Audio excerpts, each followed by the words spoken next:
फलस्तीन और इसराइल के दरमियान नई जंग छिड़ गई। रॉकेटों और मिसाइलों की बरसात से सैकड़ों अफराद लुक़्मा अजल बन गए। हमास के इसराइल पर जमीन, समंदर और फिजा से हमलों में 40 सेहोनी हलाक हो गए। मीडिया रिपोर्ट्स के मुताबिक हमास की जानिब से इसराइल पर 5000 रॉकेट फायर किए गए, जिसके बाद इसराइल और फलस्तीन में जंग छिड़ गई। फलस्तीनी मुजाहमती तहरीक हमास के हमलों में सेहोनी फौजियों समेत 40 इसराइली हलाक हो गए।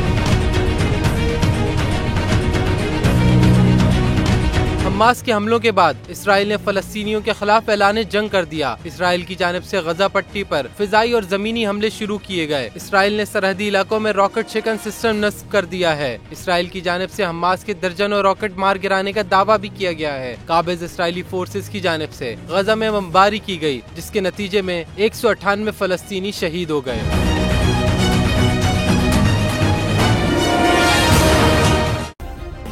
सब्सक्राइब करें और बेल दबाएं ताकि कोई खबर रह न जाए।